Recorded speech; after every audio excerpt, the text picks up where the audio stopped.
one, and now we are recording. Wait, are we?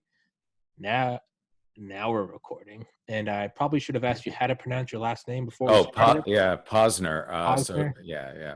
Okay. Well, for everyone watching, I'm pulling up the book right now. Here's the cover: Pharma Creed, Lies, and the Poisoning of America by Mr. Gerald Posner. Which, thank you very much for coming on. And before I get into a tangent, I've been listening to my last couple episodes, and I realize I don't let the guests talk till like 2 minutes in.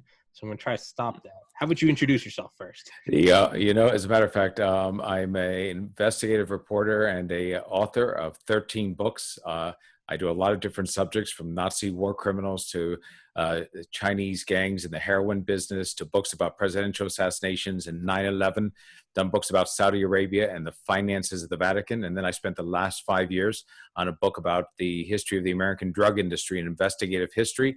And it turns out to be a wild story, as you might imagine. You're the coolest dude ever, man. Thanks for doing this. I'm 13 books. Yeah, so I was going to try to play it cool, and if we hit it off, I was going to ask you afterwards, but I'm clearly going early. I would love to have you on. I would love to do an episode for each of your books. I will read them and study them, and if you'd like, obviously. Well, we will do it. Yeah, I look forward to it, and I will tell you something. So here's the thing you have to have, Tommy. This is the only thing you have to have. Okay. You have to have sort of an interest in different subjects, because I'm unusual, because a lot of writers who do a subject in a book, and let's say they do a subject about the CIA and intelligence business, or they're doing it about politics or whatever else, they stay in that field. Yeah. And then they keep doing variations of different books on it. And what I like doing is doing, and my wife, Tricia, also, she works with me. We do all the interviews together, and she's an author too. We pick a subject, then we do a deep dive on it. We know nothing about it except, what we've read. And then we recreate the world from the ground up. And just at the point like now, where I start to feel as though I have an expertise in the drug industry, I'm ready to move on to something else about which I know nothing about. Hell yeah. That's what I love, man. That's what I do with this podcast. I had on Charlie Duke, who walked on the moon, and then I had on Juanita Broderick, who was raped by Bill Clinton, and then I had on a guy that flew Air Force drones, and then I had on Melissa Avanesian, a powerlifting coach in LA, and then I've had on authors of sci-fi. On Monday, I'm having on a girl that does fundraising for a 501(c)(3). We're going to talk about UFOs. That's exactly what I do, man. I can't. Yeah. That's one of the things when you wrote to me and said you want to do a podcast, and then I looked at, like your menu of who you had interviewed. It was impossible to say, okay, here's the category. This is what Tommy does, and he only does this, because you do this wide variety. And what's fantastic about that, it depends on your personality. I mean, some people like to have the same thing for breakfast every day for 40 years or something. And some people like to have a different a choice. And so I like to make it different, and you obviously do as well. And that's what makes, I think, this type of work so interesting. You get bits of information about everything. Yeah. Well, let's jump on into it. So your book, which, as always, for everyone listening, it'll be the thumbnail, it'll be in the description, and it will be the top comment. And I get them all on Audible. It is scary. It's always kind of like an edgy thing, right? You say when I'm 30 now, when you're 18, it's all this like edgy, kind of angsty, like America is the biggest terrorist organization in the world, big pharma, those are just drug dealers in white lab coats. But now listening to this book, it's like, oh, they really are a cartel.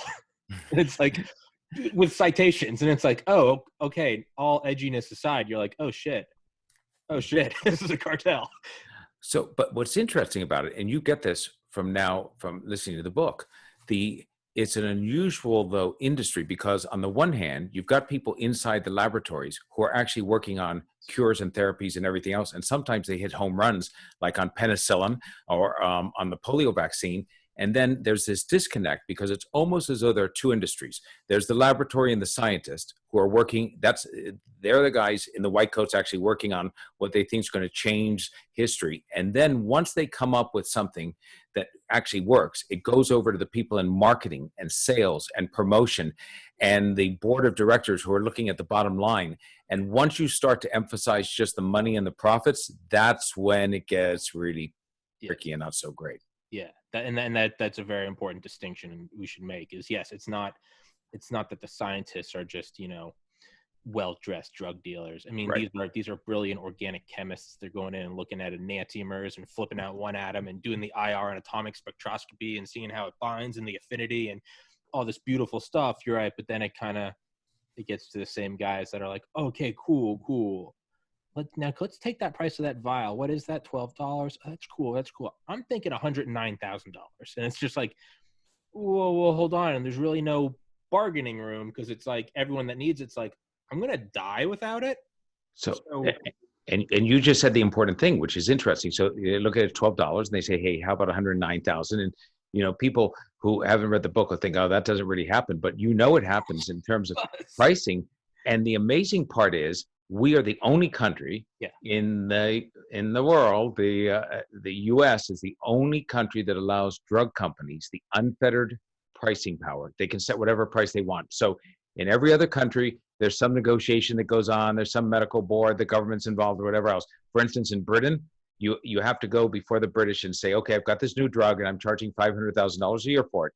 And the British will say, okay, show us that for this rare neurological condition that you're using it for treatment, that's going to save us, the government, money over the long-term care that would otherwise have to take place. And then they come up with all these charts that say, look, person with this condition is going to go in the hospital 3 times a year on average. You're going to live for another 30 years. It's going to cost you $2 million. So $500,000 is a bargain.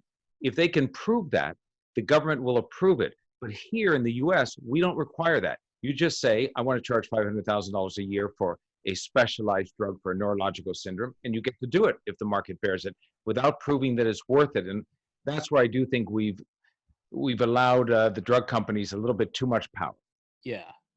And I was torn, right? Because I was pre-med in college. I got into medical school in Miami, and like, I was completely torn, because part of me completely understood like the hustle. Like, I went to the number one party school, but I never went to a football game. All I did was study. And part of me was like, I completely understand, like, dude, if you're going to put in the time, like, you got to be, the only thing that drives me to that, sure, I want to help people, but I mean, just call it what it is. I also want a lot of money and be safe.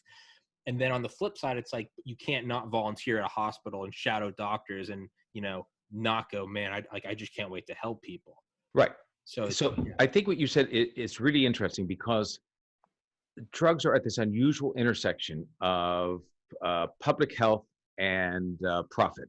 But I'm a capitalist. I think that, you work hard, you come up with innovation, and they are entitled to make a profit. So I'm not somebody who believes that there should be government control of healthcare or things like this. No, I'm a believer that profit works.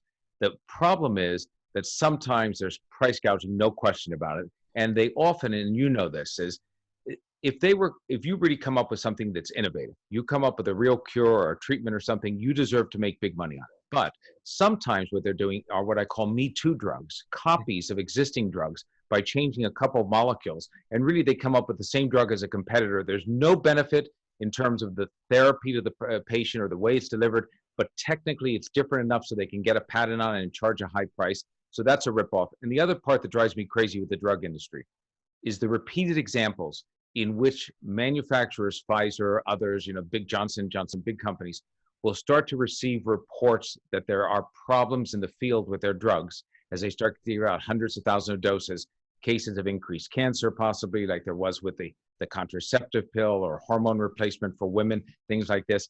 And instead of reporting that to the FDA, they sort of bury it in the back room and hope it never becomes a big problem. And then 15 years later, by the time it becomes a Senate hearing, it turns out that thousands of people have gotten sick or been injured, and they hid the information to make extra money. That's when it gets really, makes my blood boil. Yeah, you're right. It's those, I was going to say, I remember learning about that OCHEM, chirality, handedness, where it's like, it's the same, but it's different. They do that with drugs. They originally made them for, I think, for narcolepsy, but they also gave them to the pilots of the B-2 stealth bomber when they'd fly from Langley to Baghdad and back and be awake for 80 hours. And one of the originals was Olmafon or adrafinil. And then when that patent ran out, made a little enantiomer, and then it was modafinil. And then they made another, and then after 10 years, they made another one, armodafinil, and then another one, prodafinil. Yeah, it's amazing. No, it's amazing. And sometimes it's interesting. You mentioned that about the pilots, but I talk about like in World War II when they had this crash program for penicillin, they were also looking at things like benzodrine inhalers and others to see if they were able to keep pilots awake and more alert and people going to war. Then after the war, the companies using the benzodrine inhalers were making a fortune because they had all the benefit of government funding during the war. And after the war, they realized, hey, guess what? It's not just pilots who want to stay awake. It's people working 12 hours at a desk job as well. Yeah. Yeah, you're right. And I had an author on, and you would love it, Norman Ohler, his book Blitzed about drugs. Oh yeah, absolutely. As an insane book. But yeah, there's that weird kind of, or it's like only in America, right? And it's, again, I mean, I'm a capital. I love this country, but I mean, and I think because I love this country is why I'm so open to criticize it, is with respect. I love this place, but it's only America can you get that fat government funding, and it's like, thanks for picking up the bill, taxpayer. But now I have this patent, and it cost a lot of money to build this, and it's like, well, where'd you get the money? And it's right. It's so interesting you say that, because that's part of the issue right now with COVID. So we the government, and it's us taxpayers because we're funding it. They have spent billions of dollars on different pharmaceutical companies to try to develop a vaccine, and they're all in the race for it. Now, in World War II, they spent all this money. They brought in 10 pharmaceutical companies. Government spent a fortune. They actually built the factories for these companies to have the output to make the penicillin. But the catch was, in World War II, if you became part of this government effort and got all this funding, you got no right to sell penicillin under your own brand name exclusively. So you had to share the information with all your competitors. That drug, anybody could sell. And as a result, it was really cheap. This time, there was no effort to sort of get the pharma companies to cooperate and also go ahead and keep prices reasonable. We just sort of gave them the money and then hope for the best when they finally set the prices. And that seems to me to always be the worst case, because the taxpayer gets screwed on both ends, provides the money for the research, and then the government ends up paying for the price, which is high for the vaccine. We won't pay. Nobody in the public's going to pay. There's no government. A Trump administration, a Biden administration, no government is going to make an American stand online in a few months and pay $5 for a vaccine against COVID. It's going to be technically free, but of course we will have paid for it. The government will have paid for it. Yeah, and then to circle back around, I don't want to forget it, is by the time it becomes there's something like messed up, by the time it becomes a Senate hearing, not only are a ton of people dead, and like the flipper babies in the 60s, right?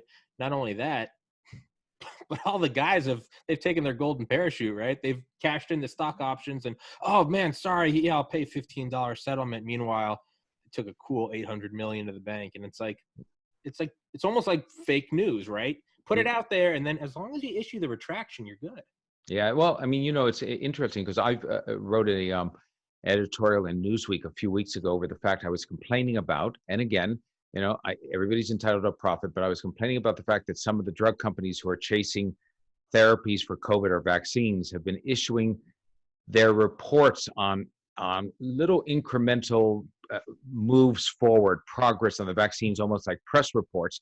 And then we find out afterwards that some company insiders have been selling stock based upon that. Now, there's nothing wrong if you're selling your stock, not on inside information, but on a public press release. I get that. But it seems, this is the type of thing that just makes people a little bit uncomfortable. It doesn't quite seem right because we don't have a vaccine yet. It's all smoke and mirrors. It's all rumors. But that's what ends up happening. And we're so desperate for a cure for COVID, people sometimes take advantage of it. I get it.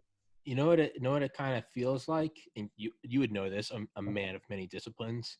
It kind of feels like that for those that read this kind of geeky stuff like us. Right after 9/11, or you could even say right after Sputnik, that sort of fear's here. Uncle Sam's opening up the wallet, and hey, you got an idea? It's funded. You want to put lasers in space to stop the Soviets? Funded. You want to tie bombs to trains and put them in Siberia?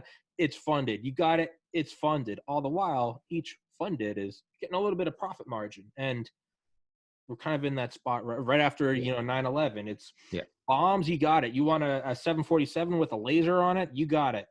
Right. Kind of in that spot right now. And what you said, Tommy, is really interesting because, okay, after Sputnik, you're right. They threw money at everything, but that was really a race for pride. Okay, we were in this national race. We wanted to get it. 9/11 and COVID have an element that puts that on steroids, and that's fear.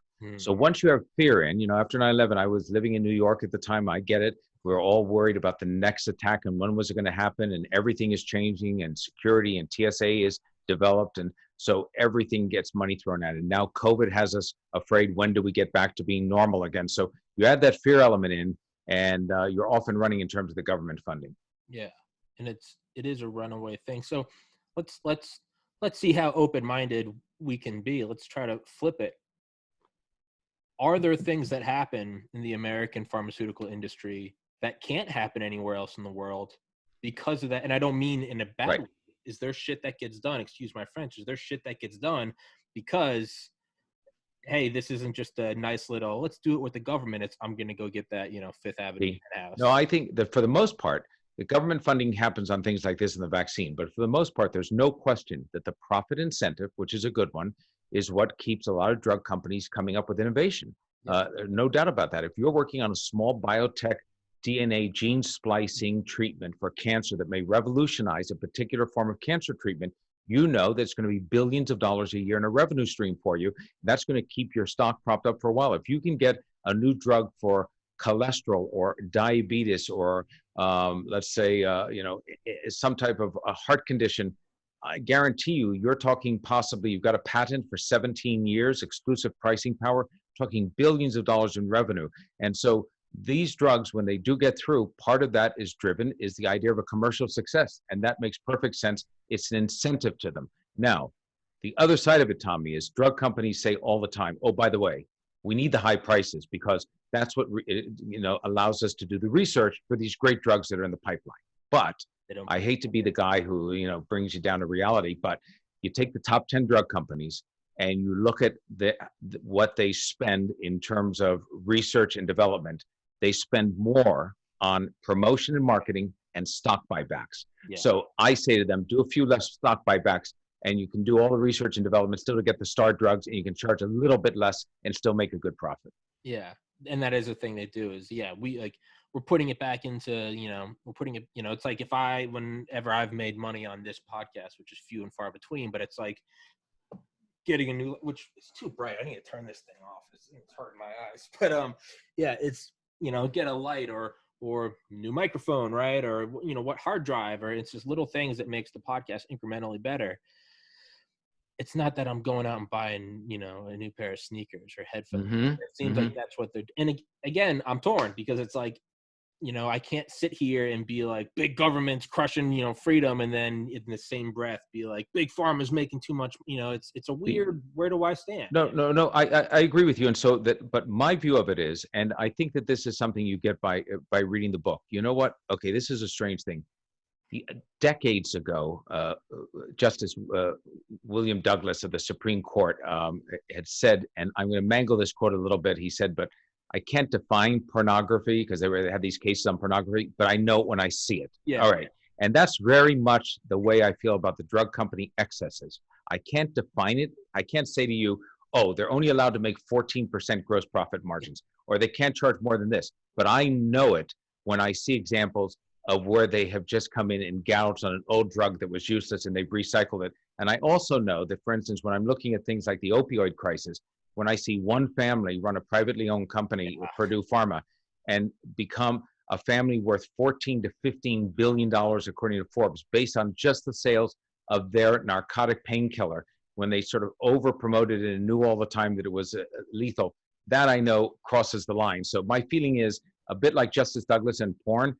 You'll know the bad behavior when you see it, and when something should be done. Yeah.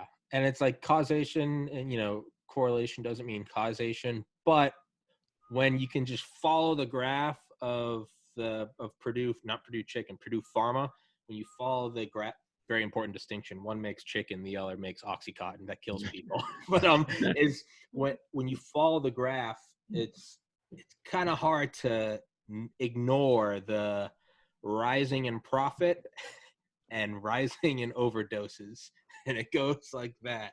So that's a little eerie. And what's really interesting is, and the people running the founders of the company who bought it in the early 50s were doctors. They were doctor psychiatrists. One of their sons who ran the company afterwards was a doctor. And so it's not as though they don't know the power of these drugs.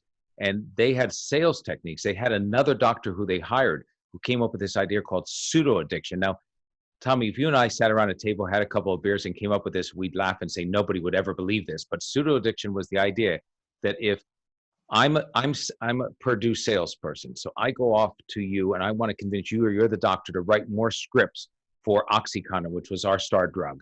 And you say to me, hey, I'm getting some patients who seem to be addicted to this. And you were telling me it's not really that addictive. They seem to be behaving just like addicts. They call me at all hours of the night, and they're banging on my door, and they're looking for more scripts. Pseudo addiction says, here's what the problem is. They aren't really addicted. They appear to be addicted. They have all the behavior of addicts, but it's fake addiction because what it is, you, the doctor, are under-prescribing OxyContin to them. You're probably only giving them 20 or 40 milligram tablets. If you gave them 80 milligram, or at one point there were 160, you need to give them more. When they get more, that will cure their pain and take away the signs of addiction. So that's the most fantastic thing I've ever heard in the world. Tell doctors, don't worry about the addiction. It's not really true. The problem is you're not prescribing enough. It's one of the craziest theories I ever heard, but it worked, believe it or not. It did, which is the most insane thing. It's like, no, you're just upping the dose. You're not addicted. I know you have a Red Bull every morning, and it's not that you're building up a tolerance and your adenosine receptors. You just need 2 Red Bulls. 2 Red Bulls. That's right. And at the, yeah, you got it. Yeah, that's insane. But let's get away from the doom and gloom. And there's some parts of it that are kind of making me laugh. And it's like, you can only, like, you ever watch, actually, you're probably like me, right? Because, a lot of interest. You ever watch those old, like, 1950s kind of, like, I like to watch them just like they're doing little documentaries on nuclear tests or the new fighter jets, right? And it's got that same voice, and it's like, out here, at Jackass Flats, the new fighter jet, a bright aluminum, and you're like, okay. But they always have these kind of weird things that you catch on. They're like, look at all these men working hard, and they're like, just like they should, so the wife can raise the kids. And then they go back to the plane, and it's these weird little, like, subtle, almost like hypnotic, and I don't think it's like a conscious hypnotic thing. It's just that was the era, right? It's look how clean this is. Like, even your wife can't clean your car that good. And it's like, if you said that now, you'd be crucified. Yeah. A lot of drugs like that. That's what's amazing. It's like a flashback to the 50s and 60s. And you think to yourself, wow, they were selling the most popular drugs of the era. There was a tranquilizer called Milltown, and then it was replaced by one called Librium, which is actually taken from the last syllables of the word equilibrium. And then the big monster was Valium. And Valium, people still know today, but for 15 years, Valium was the #1 selling drug in the world. It's an unrivaled record. It made a fortune for Hoffman LaRoche, its creator. And the way they sold it was that, as you know, they targeted women. So they said essentially, okay, women, they did these experiments at the Walter Reed Army Hospital, and the experiments were with 2 monkeys. They would hook these monkeys up into a machine, and they would tie these electric wires to their feet and zap them. Then next to one of the monkeys, they put a lever. Now, monkeys are pretty smart. If that monkey started to operate the lever, it stopped the electric zaps to both of them. So after the experiment was over, they did this hundreds of times. They would do autopsies on the monkeys. And it turns out the one that was operating the lever, who they called the executive monkey, it had to make the executive decisions, that had ulcers, it had calcification in the arteries, all types of deterioration in its organs. The non-executive monkey didn't have any of that, no ulcers, nothing else. So the marketing people, who included the family that now owns Purdue, the early founders of that, they were in drug sales. They said, guess what? The executive monkey, that's men. They have all the stress of going out and earning the income for the family. They've got to go out every day to work and look tough and never show any weakness. The non-executive monkey, that's women. So they marketed these drugs like the tranquilizers, the benzodiazepines, the Valium, and that to women, to men, saying, guess, it will make you better at work. You won't get an ulcer. You'll be able to get a higher salary and be a better achiever inside the business. And it marketed to women by saying you're hysterical and neurotic. You needed to do better housework and vacuum faster. There are literally ads that show women with Adderall vacuuming faster. It's an astonishing thing. And at a time when 95% of all doctors were men, it worked. Yeah. It's absolutely insane, right? It's hard to imagine, right? That, I mean, Tommy, one of my favorite ads was an ad run wildly by Hoffman LaRoche that showed a woman, and she was supposed to be 35, and she was unhappy because she had been unable to find a husband. And she had been unable to find a husband that matched up to her father. And it shows a series of pictures supposedly through her life from a child on. And it shows her as lonely and neurotic and unhappy. So the solution for her is Valium. And you look at that ad and you think to yourself, today, there would be 10,000 protesters in front of Hoffman LaRoche's headquarters saying this is the most sexist, stereotypical ad we've ever seen. You've got to be kidding. And back then, no one said a peep and it worked. Yeah. Yeah. And it really is. It's like, you can take this pill. So it's like, instead of addressing like the root issue, like, maybe you're not fulfilled. Maybe this isn't the guy for you. Maybe you should have gone and become a journalist, or maybe you just need to talk to your husband more and you guys need more quality time. Instead, it's like, like, buck up, buttercup, like take a Valium and put a smile. And then what do they always say at the end? And also, so you can take care of your husband's needs. And it's like, don't remember, you are also just an orgasm outlet. Like, don't forget that. After you're finished putting the dishes away, make sure hubby gets a happy ending. And it's just like, smile and wave. And it's like, that's eerie. When you say smile and wave, one of my favorite things was Valium was the closest, but for a while, because it was viewed as a low side effect drug, but it turned out to have a lot more over time. But the holy grail for the drug industry was a so-called Be Happy pill, a drug that you could give to people who weren't sick. So you wouldn't have to come in and say, I'm depressed, I'm anxious, I'm worried about this, I have ADHD or whatever else. You would just come in and say, hey, I'm a healthy person, but I'd like life to be a little bit better. And they'd be able to give you a pill that essentially made you feel a little bit happier about life. That was a home run, because then everybody could take a prescription forever. They were never able to do it, obviously, but they tried. The closest are those mild tranquilizers, which, come in waves at different times, but that was it. Yeah. And they are crushingly addictive. Like, but Tommy, what's fantastic is each generation is replaced by another one whose claim and fame is that it's less addictive and less problematic than the one before, and it turns out to be just as bad. So Milltown replaced by Librium. Librium turns out to be a whole new class of drugs and is addictive, replaced by Valium. And then Valium, after it's known to be addictive and have problems, guess what replaces it? Xanax. So Xanax, which is thought to be, that'll be better because it's not nearly as problematic as Valium, turns out to be every bit as problematic. Yeah. And then clonazepam, right? Yeah, and clonazepam, all of the benzodiazepines. As a matter of fact, the immigrant who had come in from Germany, who worked as a scientist at Hoffman LaRoche, was the guy inside the lab who invented the whole class of benzodiazepines, had Valium, Librium, and Klonopin, which they didn't put on the market for years because they didn't want to compete against each other. Good Lord in heaven. So I was thinking, like, right, because it's always easy to look into the past, and one, we can do it scientifically. 1:30, I got you 15 more minutes. You can always look at it scientifically, right? You can always, those idiots thought the world was flat, right? But we know we stand on their shoulders. One thing I've been trying to look at more for just like my own growth is like, I can look back and be like, those animals had slaves in the 1800s, or like they didn't let women vote, or they thought like blacks should be segregated. I always try to pause, and I'm like, and so then I look at these drug ads, right? And I'm like, good Lord, those are, and then not even just sexist, also bad for guys. It's like, no, you might have an ulcer. Like that might mean tone it down. Don't, what are we looking at now that we can't see, right? Because we would like to think we can point it out so we're not these knuckle-dragging, culturally, stupid chimps.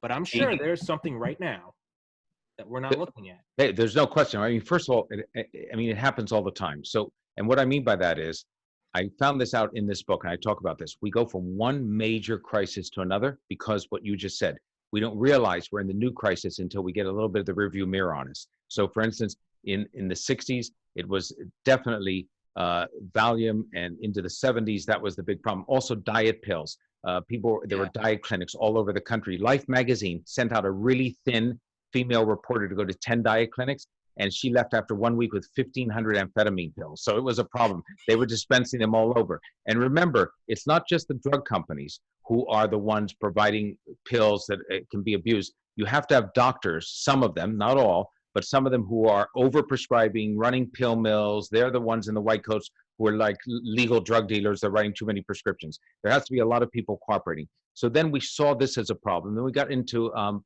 what I call the opioids and the opioid crisis. Now, you would think That came out in 1995, 1996, OxyContin.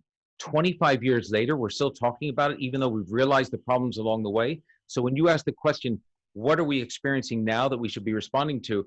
I would have said to you 10 years ago, opioids, and here we are still talking about it. What's next?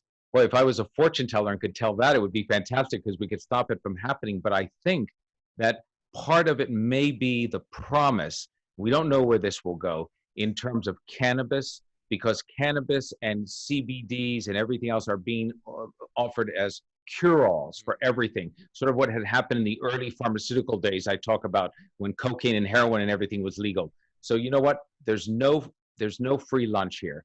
Whenever you end up going ahead and overhyping any drug, you're going to end up having people become dependent on it psychologically and sometimes physically or physiologically, and there will be problems with it.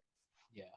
Now, do you think that that might just be our mode of an advancement, right? I'm trying to think of a, it's kind of like civilizations rise and fall every like 250 to 500 years. But if you zoom out and then look at humanity just in general from like, the Fertile Crescent until now, you can see the sort of leaps. Is that, maybe this is just the mode? Maybe it might be the way, but there are times okay, when I think, could it be done better at the time? In this sense, okay. Take you back. The first birth control pill comes out in 1960 by a company called Serum. The company is hiding information that women are getting a higher degree of breast cancer and endometrial cancer and blood clots. It turns out that the estrogen levels in that pill were way too high, but they hid those reports. Same thing happened with hormone replacement for menopause. When that came out in the mid 70s, they had Senate hearings, there were official reports, and the companies got fined. And this is the problem, Tommy. The drug companies have gotten accustomed to paying these billion-dollar fines. It's the cost of doing business for them. They make $20 billion on a drug, then they pay $1.5 billion fine for having mismarketed or misbranded it. It's not so bad. The only thing that would ever scare them is going to jail. You send a drug exec to jail for something, they can't go to the country club any longer. They can't just hang out with all their friends. So we don't do that very often. And I think that, so long as you aren't really ever bringing criminal charges and you say to them, hey, you know what, we catch you eventually, we're going to have a Senate hearing, you're going to be really embarrassed, we're going to fine the company. They say, go ahead. Yeah, right. It's like the salary cap and like the MLB. It's just that's right. It's a tax. That's right. Red Sox, Yankees, that's just a tax, whatever. Yeah, exactly. Yeah, you're right. I wonder if it's, because that does, because it's not innocent. But I would hope to think that maybe it's like, let's say our bad thing, right? And then I'm completely guilty of it. When you said weed and CBD, my first thought was like, oh, come on, man. Like, but now I'm thinking, I'm like, but that's what it is. You never think, oh, this is it. Because if you did, you'd be bringing it up. You wouldn't bring it up. But the thing is also, so it won't just be CBD, because what will have to happen is you'll have to have drug companies take it, get a patent on it for something you can't just walk into a store and buy. So it's going to take a prescription, and they're going to come out with some enhanced CBD combined with an antibiotic, combined with a little bit of a benzodiazepine. And that combination is going to give you the ability to be smarter and more focused or whatever else. Yeah, you're right. It's going to be that. It's not going to, that's what I've always thought about, like psychedelics. Like I've done psychedelics 4 times in my life over the course of 4 years. And they helped me with depression enormously. Like a mushroom, some mushrooms, and like in nature by myself, very, going out with a purpose and it helped me a lot. And my always thought, in this sort of like intense person I am, I was like, this needs to be legal. It needs to be everywhere. It's going to cure everyone's depression. Well, 1, that's not true. That just worked for me. But 2, I was like, what it's going to be is psilocybin. Oh, well, we can't patent that. Here's psilocybex, right? That's right. No, you're so right. Because what will happen is, so for years, the drug companies couldn't even do research into any of those because they were all controlled substances. So now they're doing research into a whole range of possibilities that could be helpful. But you're right. They will take some element of it because it's useless for them if they can't patent it. And look, this was the big problem back in the 50s. They were worried. They would sift through tons of soil looking for soil that had antibiotic material, and then they would make an antibiotic out of it. And they were worried they couldn't patent that because it was a product of nature. They found it in the soil. They finally got to the Supreme Court, and the Supreme Court said, no, if you guys at drug companies can take a product of nature and you can turn it into a therapeutic in your lab, that can be delivered like a pill or whatever else, or a shot, you can get a patent on it. So they can patent those products of nature so long as they turn it into a medicine with a new name. Yeah, and that's one thing I've often like debated is like maybe that's the way it gets done. Because let's say, and this is a bit of a pie in the sky idea, but I've always thought like if you really wanted to change the world, there would be something like, I don't even want to get into some self-righteous hippie rant, but I've always thought like if there was anything, it would be making psychedelics legal, not because it would change everyone, but maybe out of every 10,000 people that tried it, most people, it might be a beautiful experience, might be bad, but maybe you get an Elon Musk in there, or maybe you get a senator, right? So instead of doing cocaine off a prostitute's ass in DC, maybe they try psilocybin one night. They're just grabbing a pill, right? It's cool, it's hip, and they try it, and they sit down and they become one with nature, and they wake up the next morning and they're like, I need to stop giving like, earmarks to the defense industry. I need to help my very idyllic, romantic idea. Yeah. But I've often thought if anything could get it done, and how would it get done? Well, if you just pitch it like that, well, the powers that be aren't going to let it happen. Note 1960s, right? Free love movement doesn't really turn on, tune in, drop out. No, they squash that. I've often thought, what would be the Trojan horse? It would be poison the water supply. Let big pharma turn it into psilocybix, LSD plus, right? See, Yeah, that's it. DMT light, and Only then big pharma. When big pharma comes out with you, you know that it's really over. It's not going to cure the world. That's yeah, right. I know, right? That's what I thought is like maybe that will be the Trojan horse. They'll come out with it. It'll be on every street corner because hey, I don't have a prescription as Xanax, but if I really wanted to, I could probably have it by the end of the day. I mean, that's See, just the truth. see. I've often thought that, but it's a little pie in the sky. It's yeah, so that's what I was thinking. And then it's also, you can kind of see how it goes backwards and backwards. Got you for 6 more minutes. Is you go back and look at those really old advertisements, and it's like, is the baby crying? Give it laudanum. And it's like chloroform and heroin. It's like, It's that's Tommy, you said one of my favorite things of the book. I didn't think I was going to go back on the early history, but the stuff that starts, I mean, all the big drug companies get started around the time of the Civil War because there's a big demand for morphine. But guess what? Everything is legal. So opium is legal. Every type of cannabis, cocaine, they're competing on different types of purity of cocaine. You were able to send $1.50 into Sears and Roebuck, which was like the catalog that was the Amazon of its day, and get a hypodermic needle and a pure amount of cocaine.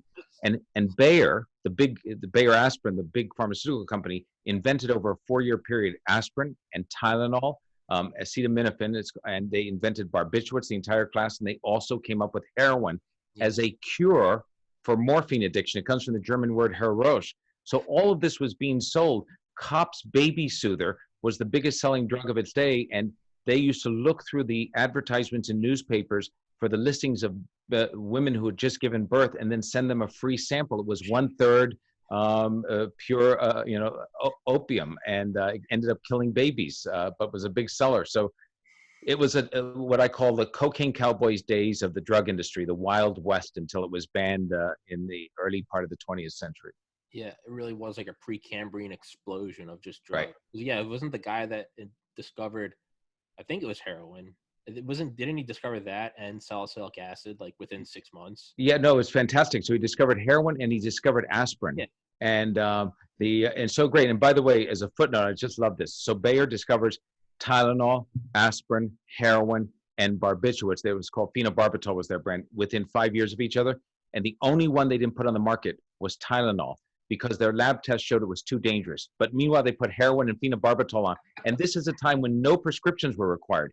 You could be 16 or 18, depending on the state that you were in, walk in and buy it anywhere at all. No prescriptions, nothing required, everything sold over the counter. So when people say, hey, should we ever legalize drugs? I always say, well, you have to look. There was a 60-year period here in America where everything went, Yeah. Yeah.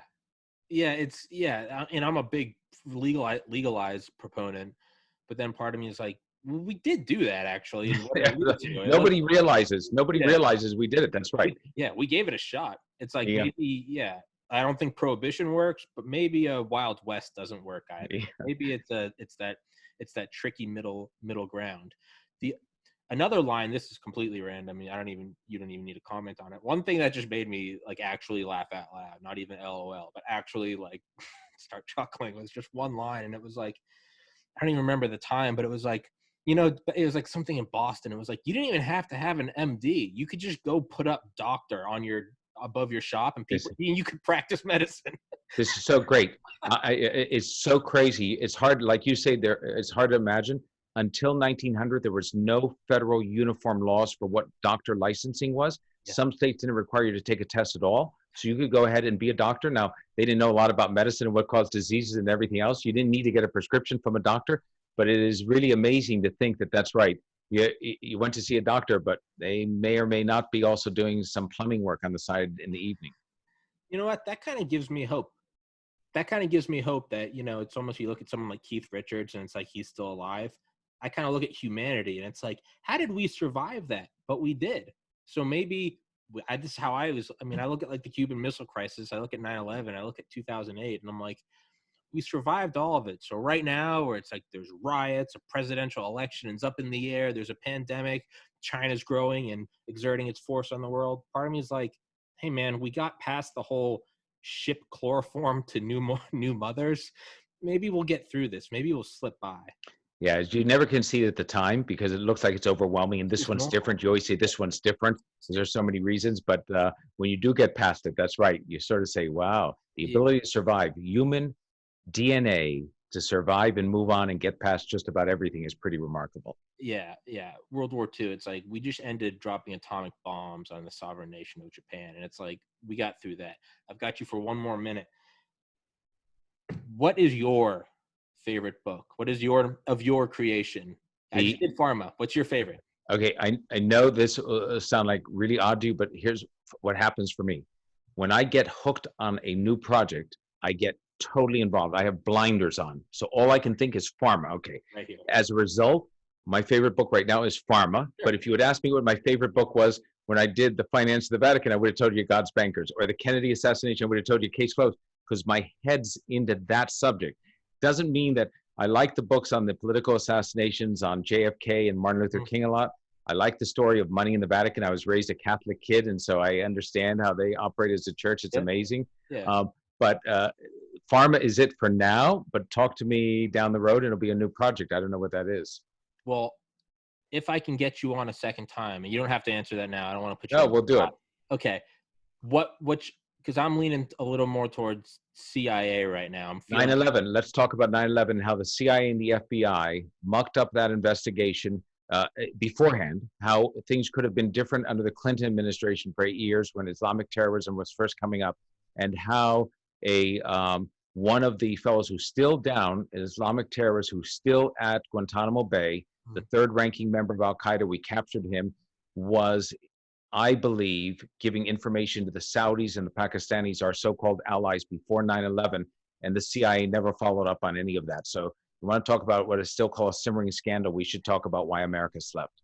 Hell yeah. I'll email. You don't need to choose right now. All right. Can I loosely sometime in December? We'll do it in December. Same thing, in and out, 45 minutes. But you got it. I know you've got it at 2:00, so I'll let you go. Okay. Tommy. Mr. Gerald Posner, author of Pharma, amazing description, top link, bio, all that good stuff. Highly recommend it. I wouldn't recommend it if I didn't like it. It's my podcast, so it's genuine. I legitimately enjoy it. Thank you so much, sir. Thank you so much. I'll talk to you soon. All right, my man. Peace. Thank you.